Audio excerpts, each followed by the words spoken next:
Challenging star Darshan ರವರು.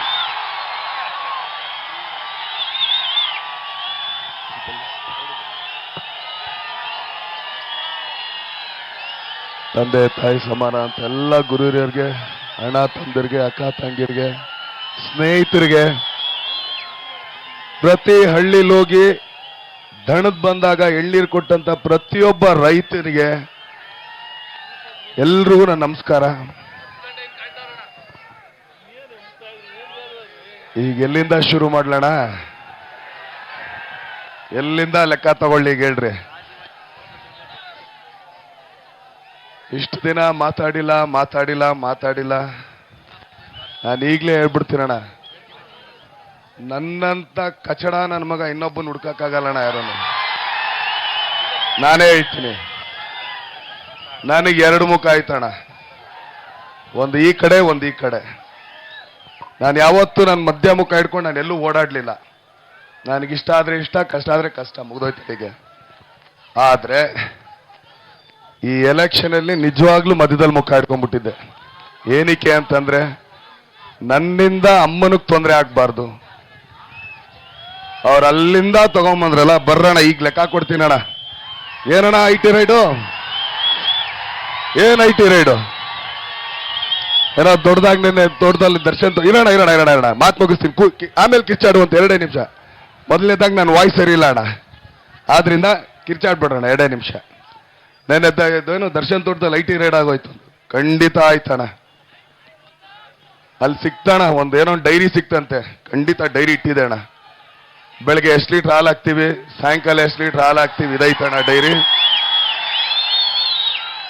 ಆಮೇಲೆ ಇನ್ನೂ ಬರ್ದಿರ್ತೀವಣ್ಣ, ಹಸಾಗಿ ಯಾವಾಗ ಇಂಜೆಕ್ಷನ್ ಕೊಟ್ಟಿದ್ವಿ, ಕರ ಯಾವಾಗ ಹಾಕುತ್ತೆ ಅಂತ.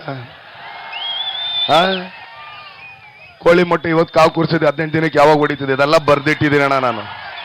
ಆ ಡೈರಿ ಸಿಕ್ಕೈತೆ ಪಾಪ, ಇನ್ನೂ ಅದ್ರಲ್ಲಿ ಲೆಕ್ಕ ತಗೋತಾನೆ ಅವ್ರೆ. ತಗೊಳ್ಳಿ ಬಿಡಿ, ಚೆನ್ನಾಗಿರ್ಲಿ. ನಮ್ಗೆ IT ರೈಡ್ ಮಾಡಿಸ್ತೀನಿ ಅಂತ ಅಂದ್ಬಿಟ್ಟು ಅಮ್ಮ ಈಗ ನಿಂತವ್ರೆ, ಕರೆದ್ಬಿಟ್ಟು ಅವ್ರು ಮಾಡಿಸಿದ್ರು ಅಂತ ಹೇಳ್ತಾರೆ. ಏನಡ ಇದೆಲ್ಲ? ನಾವು ಬರೀ ಆಕ್ಚುಲಿ ಬಂದಿದ್ದು ಒಂದೇ ಹೇಳ್ತೀನಣ್ಣ, ಆ ಪರಿಸ್ಥಿತಿ ನಾನು ನೋಡಿದ್ದೀನಣ್ಣ. ಇದೇ ನಮ್ಮ ತಂದೆ ಇದ್ದಾಗ, ನಮ್ಮ ತಂದೆ ಅಕ್ಕಪಕ್ಕ ಎಷ್ಟು ಜನ ಇದ್ರು, ಹೆಂಗಿದ್ರು, ಏನೇನಿದ್ರು ಅಂತೆಲ್ಲ ನೋಡಿದ್ವಿ. ಇವತ್ತು ಸತ್ರಣ 11 ದಿನಕ್ಕೆ ಮನೆ ಹೆಂಗ್ ಖಾಲಿ ಆಗೋಯ್ತು ಅಂತ ನಮ್ಗೆ ಗೊತ್ತಾಗಿದ್ದಣ. ಆಮೇಲಿಂದ ಈಗ ಕೆಲವ್ರು ಬಂದು ಹೇಳ್ತಾರಣ್ಣ, ನಾನು ನಿಮ್ಮ ತಂದೆ ಫ್ರೆಂಡ್ ಅಂದ್ರೆ ನಾನು ಆ ಕಡೆ ಮುಖನೂ ನೋಡಲ್ಲ, ಅಯ್ಯೋ ಅಂದ್ಬಿಡ್ತೀನಿ, ವಯಸ್ಸು ನೋಡಲ್ಲ. ನಾನು ನಿಜ ಹೇಳ್ತೀನಿ, ಅದನ್ನೇ ನನ್ನ ಎಕ್ಸ್ಪೀರಿಯನ್ಸ್ ಆಗಿದ್ದು.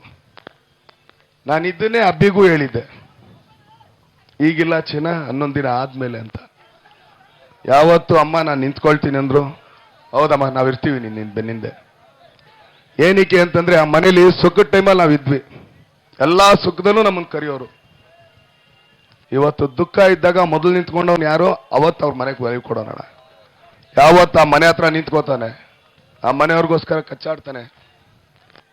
ಇಲ್ಲಾಂದ್ರೆ ಬರೀ ತಿನ್ನಕ್ಕೆ ಕುಡಿಯಕ್ಕೆ ಮಾತ್ರ ನಾವುಗಳು, ಅಷ್ಟಕ್ಕೆ ಮಾತ್ರ ಅಣ್ಣ. ಈಗ ನಾವು ಮಾಡಿದ್ದು ತಪ್ಪ ಸರಿನಾ ಅಣ್ಣ? ಅಮ್ಮನ ಜೊತೆಗೆ ಜೋಡೆತ್ತು ತರ ನಿಂತ್ವಿ ಕಣಯ್ಯ. ಏನೀಗ ಏನಯ್ಯ ಈಗ ಏನಕ್ಕೆ ಎದುರ್ಕೋಬೇಕಣ್ಣ? ಕಳ್ತನ ಮಾಡಿದೀವ, ದರೋಡೆ ಮಾಡಿದೀವ, ಇಲ್ಲ ರೇಪ್ ಮಾಡಿದೀವ, ಮರ್ಡರ್ ಮಾಡಿದೀವ? ಅಮ್ಮ ನಿಂತವ್ರೆ, ನಾವು ಪಕ್ಕಕ್ಕೆ ಬಂದು ನಿಂತ್ಕೊಂಡ್ವಿ, ತಪ್ಪೇನು? ಅದಕ್ಕೆಲ್ಲ ತೆಗೆದ್ರು. ಹೌದು ತೆಗಿಲಿ ಬಿಡ್ರಿ, ಏನ್ ಯಾರ ಮನೇಲಿ ನಡೀದೇ ಇರೋದಾ? ನಿಮ್ಮ ಮನೇಲಿ ಯಾರ ಮನೇಲೂ ನಡೆದಿಲ್ಲೋಣ ಗಲಾಟಿಗಳು? ಸುಮ್ಮನೆ ಮಾತಾಡ್ತಾ ಇದ್ರೆ ತುಂಬಾನೇ ಮಾತಾಡ್ಬೋದು, ಎಲ್ರದ್ದು ತೆಗಿಬೋದು. ಆಮೇಲೆ ದೊಡ್ಡದಾಗಿ ಹೇಳ್ತಾರಲ್ಲ ಕಲಾವಿದ್ರು ಅಂತ. ಹಂಗಾರೆ ಇವ್ರೇನು?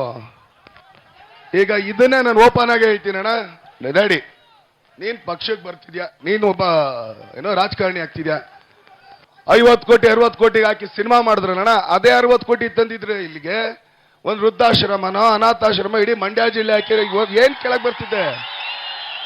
ನಿಮ್ ಪ್ರಚಾರಕ್ಕೆ ಬರ್ಬೇಕಾಗಿಲ್ಲಪ್ಪ, ನಿಮ್ ಪ್ರಚಾರಕ್ಕೆ ಬರ್ಬೇಕಾಗಿಲ್ಲ. ಆರಾಮಾಗಿ ಇಲ್ಲಿ ಏನ್ ಮಾಡಿದೆ ನಿಮ್ ಬರೀ ನಾನು ನೋಡಿ ಅದನ್ನ ಮಾಡಿದ್ದೀನಿ ಇದನ್ನ ಮಾಡಿದ್ದೀನಿ ಅಂದಿದ್ರೆ ಅವಾಗ ಒಂದು ವರ್ತಿರ್ತಿತ್ತು. ಅದಕ್ಕೆ ಅದನ್ನ ಬಿಟ್ಬಿಟ್ರು, ಸಿನಿಮಾ ಮಾಡಿಸಿದ್ರು. ಆಮೇಲೆ ಹೇಳ್ತಾರೆ ಸಿನಿಮಾದವ್ರನ್ನ ಬೈತಾರೆ.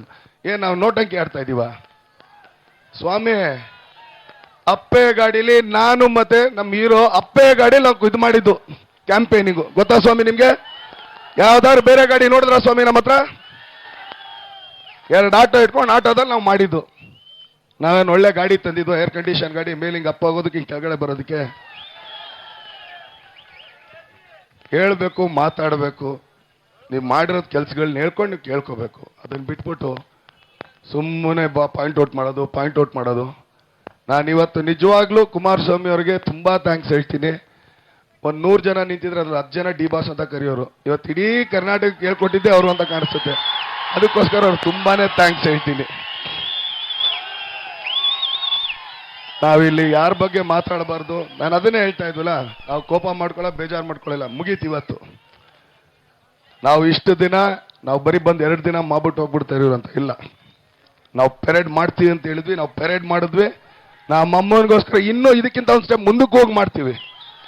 ಅದೇನಾರು ಆಗೋಗ್ಲಿ, ನಾವು ಸುಮ್ಮನೆ ಅಮ್ಮಮ್ಮ ಅಂತ ಕರೆಯಲ್ಲ. ಮೋಸ್ಟ್ಲಿ ಅಬ್ಬಿಗೆ ಬೈತಾರೋ ಇಲ್ಲ ಗೊತ್ತಿಲ್ಲ, ಅದಕ್ಕೆ ಡಬಲ್ ನನಗೆ ಬೈದಿರ್ತಾರೆ. ಯಾಕಂದ್ರೆ ಅಷ್ಟು ಬೈಗಳ ತಿಂದಿದ್ದೀನಿ ನಾನು.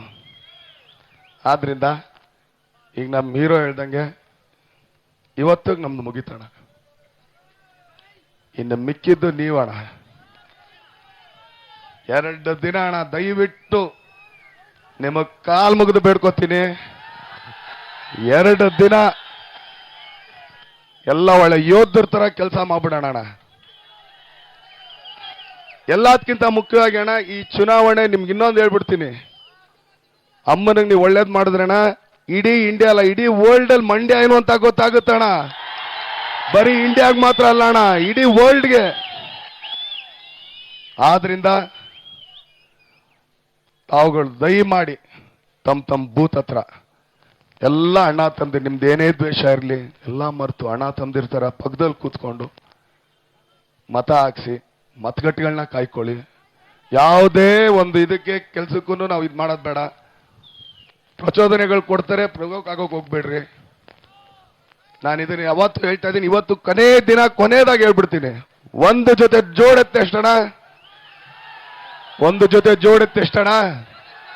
1.5 ಲಕ್ಷ ಅಣ್ಣ. ಒಳ್ಳೆ ಹಾಲ್ ಕರಿ ಹಸ ಅಣ್ಣ, 75 ರಿಂದ 80 ಸಾವಿರ. ಒಂದೊಳ್ಳೆ ಕುರಿ ತಗೊಂಬತ್ತೀನಿ ಅಂದ್ರೆ ಎಷ್ಟಣ್ಣ? 15 ರಿಂದ 20 ಸಾವಿರ. ಇವೆಲ್ಲ ಬಿಟ್ಬಿಡ್ರಣ. ಪ್ರೀತಿನ ಮನೇಲಿ ನಾಯಿ ಸಾಕ್ತೀನಿ ಅಂದ್ರೆ 5,000 ರೂಪಾಯಿ. 500,000ಕ್ಕೆ ಮಾರ್ಕೊಂಡ್ಬಿಟ್ರೆ ಅಣ್ಣ, ಹಂಗಾರೆ ನಮ್ ವ್ಯಾಲ್ಯೂ ಏನಾಯ್ತಣ್ಣ? ನಿಜವಾಗ್ಲೂ ಎಲ್ಲೆಲ್ಲಿ ನಾವು ಹೋಗಿದೀವಣ್ಣ, ಇದನ್ನ ಹೇಳ್ತೀನಿ ನಿಜವಾಗ್ಲೂ ಬಹಳನೇ. ಈಗ ಅದನ್ನ ಹೇಳ್ಬೇಕಾದ್ರೆ ನಮ್ಗೆ ಒಂಥರ ಅಯ್ಯೋ ಅನ್ಸುತ್ತೆ. ಮೋಸ್ಟ್ಲಿ ಆ ದುಡ್ಡು 1,000 ರೂಪಾಯಿ ಅವನ ಹತ್ರ ಇದ್ದಿದ್ರೆ ಅವ್ನಿಗೆ ಇವತ್ತು ಆಕ್ಚುಲಿ ಮನೇಲಿ ಒಳ್ಳೆ ಊಟ ಸಿಗ್ತಾ ಇತ್ತು. ಪಾಪ ತಂದ್ಬಿಟ್ಟು ಕೊಡ್ತಾರೆ, ತಗೊಳ್ಳೋಣ ನೀನ್ ಖರ್ಚಿಗೆ ಇಟ್ಕೋಣ ಅಂತ ಅಂದ್ಬಿಟ್ಟು. ನಿಜವಾಗ್ಲೂ ಅವ್ನ ಪಾದಕ್ಕೆ ಬಂದು ನಮಸ್ಕಾರ ಮಾಡ್ಕೋಬೇಕು. ಅವನಿಗೆ ದುಡ್ಡು ವ್ಯಾಲ್ಯೂ ಇಲ್ಲ ಅಲ್ಲಿ ಅಂತ ತಿಳಿಸ್ಬಿಟ್ರು. ಅವ್ರ ದುಡ್ಡನ್ನ ತಂದು ಕೊಡ್ತಾರೆ, ನೀವು ಖರ್ಚಿಗೆ ಇಟ್ಕೊಳ್ಳಿ ಎಲೆಕ್ಷನ್ ಖರ್ಚಿಗೆ ಅಂತ. ನಿಜವಾಗ್ಲೂ ನಿಮ್ಗೆಲ್ಲಾರ್ಗು ನಾವು ಕೇಳ್ಕೊಳ್ಳೋದು ಏನಪ್ಪೇ, ಹೌದು ಅಲ್ವಾ ಚಿನ್ನ? ಇವತ್ತೊಂದಿನ ತಗೊಂಡು ಇಟ್ಕೊಂಡ್ಬಿಟ್ರೆ ಏನಾಯ್ತಪ್ಪೇ? ಏನೇ ಆಟ ಆಡ್ಲಣ, ಎಲ್ಲ ಇದೆ. ಈಗ ಒಂದೇನಾಗುತ್ತೆ ಹೇಳ್ತಾ ಇದಾರೆ, 150 ಕೋಟಿ. ಯಾರಪ್ಪನ ಮನೆ ದೊಡ್ಡದು? ಕಷ್ಟಪಟ್ಟಿರೋದ? ನಮಗ್ ಕೇಳ್ತಾರಲ್ಲ ಈಗ, ಇವ್ರಿಗೆ ರೈತರ ಕಷ್ಟ ಏನ್ ಗೊತ್ತು ಅಂತ. 1 ಲೋಟ ಹಾಲು ಕರೆದು ಬಿಡ್ಲಣ, ಒಂದೇ 1 ಲೋಟ ಹಾಲು, ಜಾಸ್ತಿ ಬೇಡ. ಬರ್ರಣ ನನ್ನ ತೋಟದಲ್ಲಿ. ಇಲ್ಲ ಅದು ಬೇಡ ಬಿಡ್ರಣ. ಇನ್ನೊಂದು ಕೇಳ್ತೀನಿ, ಹಸ ಕರ ಹಾಕುತ್ತೆ, 10 ದಿನ ಹಸಕ್ಕೆ ಏನ್ ಮೇವು ಹಾಕ್ಬೇಕು ಅಂತ ಕೇಳ್ಕ ಬಂದ್ಬಿಡ್ರಣ. ಓಕೆನಣ್ಣ? ಇಷ್ಟು ಇದು ನಾನೊಬ್ಬ ರೈತ ಅಂತ ಹೇಳ್ಕೊಳಕ್ ಇಷ್ಟ ಸಾಕು ನನಗೆ. ಇನ್ ಮಿಕ್ಕಿದವ್ರನ್ನ ನೀವೇ ಕೇಳ್ಕೊಳ್ಳಿ. ರೈತರಿಗೆ ಕಷ್ಟ ಗೊತ್ತಿಲ್ಲ ಅಂತಾರೆ. ನಿಮ್ಗೆ ಇವತ್ತು ಹೇಳ್ತೀನಿ, ನಾ ಮಾಡಿದ್ನ ಹೇಳ್ಕೋಬಾರ್ದು. ನಮ್ಮ ಹೀರೋ ಆಗ್ಲಿ, ನಮ್ಮಲ್ಲಿ ಸುಮಾರು ಜನ ಕಲಾವಿದರಾಗ್ಲಿ, ನನಗೆ ವರ್ಷಕ್ಕೆ ಅಣ್ಣ, ನಾನು ಹೇಳ್ತಾ ಇದ್ದೀನಿ, ವರ್ಷಕ್ಕೆ ನನಗೆ ಕನಿಷ್ಠ ಪಕ್ಷ 2 ರಿಂದ 2.5 ಕೋಟಿ ರೂಪಾಯಿ ದುಡ್ಡು ಬೇಕಣ್ಣ. LKG ಸ್ಟೂಡೆಂಟ್ ಇಂದ ಹಿಡಿದು ಒಂದು ಡಾಕ್ಟರ್ದ ಸ್ಟೂಡೆಂಟ್ ವರ್ಗು ನಮ್ಮ ಮನೆ ಹತ್ರ ಬರ್ತಾರಣ್ಣ. ಅವನು ನೋಡ್ತೀನಣ್ಣ, ನನ್ನ ಕೈಲಾಗಿದ್ದು ಸಹ ನಾನು ಮಾಡ್ತೀನಣ್ಣ. ಅದು ನನ್ನ ಸ್ವಂತ ದುಡ್ಡಣ್ಣ. ನನ್ನ ಬೇವ್ರು ಕಷ್ಟಪಟ್ಟು ದುಡ್ಡಿದ್ರೆ ನನ್ನ ದುಡ್ಡದು. ನಾನು ಇನ್ನೊಬ್ಬರ ಹತ್ರ ಕೈ ಚಾಚ್ಬಿಟ್ಟು ನಾನೇನು ಮಾಡಲ್ಲಣ್ಣ. ಆದ್ರೆ ಇದೇ ಅನುದಾನ ಅಂತ ನಮ್ ಕೈ ಕೊಟ್ಬಿಡ್ರಣ, ಮಿಕ್ಕಿತ್ ನೋಡ್ಕೊಳ್ಳೋಣ ನಾವ್ ಹೆಂಗ್ ಮಾಡ್ತೀವಿ ಅಂತ. ಅನುದಾನ ಅಂತ ಅಂದ್ಬಿಟ್ಟು ಹೇಳ್ತಾರಲ್ಲ, ಆ ಅನುದಾನ ನಮ್ ಕೈ ಕೊಟ್ಬಿಡಿ, ನಾವು ತೋರಿಸ್ತೀವಿ ಹಂಗಾರೆ ಹೆಂಗ್ ಮಾಡೋದು ಅಂತ. ಆದ್ರಿಂದ ದಯಮಾಡಿ 500,000ಕ್ಕೆ ನೀವು ಇದು ಮಾಡಿಕೊಂಡು ನಿಜವಾಗ್ಲೂ ಇವತ್ತು ಅಲ್ಲಿಂದ ಇಲ್ಲಿವರೆಗೆ ನೀವು ನಡ್ಕೊಂಬಂದ್ರಲ್ಲ ಅಣ್ಣ, ಈ ಬಿಸಿಲಲ್ಲೂ ನಿಂತಿದ್ದೀರಲ್ಲ, ನಿಜವಾಗ್ಲೂ ನಿಮ್ಮ ಪಾದಗಳಿಗೆ ನಾನು ನಮಸ್ಕಾರ ಹೇಳ್ತೀನಿ ಪಾಪ. ಇನ್ನೊಂದೇನಂದ್ರೆ ಇದೇ ಥರನೇ ದರ್ಶನ್ ಪುಟ್ಟಣ್ಣವ್ರಿಗೂ ಆಗಿರೋದು. ಇಲ್ಲಿರಲ್ಲ, ಅವರು ಫಾರಿಂಗ್ ಹೊಡಿತಾರೆ, ಇಲ್ಲಿರಲ್ಲ ಫಾರಿಂಗ್ ಹೊಟ್ಟೈತಾರೆ. ಒಳ್ಳೆ ಲೀಡ್ರ್ ಅಣ್ಣ ಅವರು. ಅವ್ರದನ್ನು ಕೇಳ್ತಾ ಇದ್ರೆ, ಅವ್ರ ಕೆಲವು ವಿಷಯಗಳು ಕೇಳ್ತಿದ್ರೆ ಬಹಳ ಖುಷಿ ಆಗುತ್ತೆ, ಹೆಮ್ಮೆ ಆಗುತ್ತೆ. ಇವತ್ತೇ ಇಲ್ಲೇ ಹೇಳ್ತೀನಿ ಅಣ್ಣ, ಪಾಂಡವಪುರಕ್ಕೆ ನೆಕ್ಸ್ಟ್ ನಾನು ಎಲೆಕ್ಷನ್ ಬಂದ್ರೆ ದರ್ಶನ್ ಪುಟ್ಟಣ್ಣವ್ರು ಬರ್ತೀನಣ್ಣ. ನೋಡೋಣ ಅಣ್ಣ, ಇದು ನಾನು ಹೇಳ್ತೀನಿ, ನೋಡೋಣ ಹಂಗಂದ್ರೆ ಏನಾಗುತ್ತೆ ಅಂತ. ಎಲ್ಲ ರೈತರ ಸಂಘದವ್ರಿಗೆ ಎಲ್ಲಾರ್ಗು ನನ್ನ ನಮಸ್ಕಾರ. ದಯಮಾಡಿ 2 ದಿನ ನಿಮ್ಮ ಮನೆ ಕೆಲಸ ಅಂತ ಅನ್ಕೊಳ್ರಿ, ನಿಮ್ಮ ಕೆಲಸ ಅಂತ ಅನ್ಕೊಳ್ರಿ, ಕಾದ್ಬಿಡ್ರಿ. ನೀವು ಅಮ್ಮನ್ಗೊಂದು ಒಳ್ಳೇದು ಮಾಡಿದ್ರೆ ಸಾಯೋವರೆಗೂ ಚಿರಋಣಿ ಆಗಿರ್ತೀನಿ ಅಣ್ಣ, ಸಾಯೋವರೆಗೂ. ಧನ್ಯವಾದ.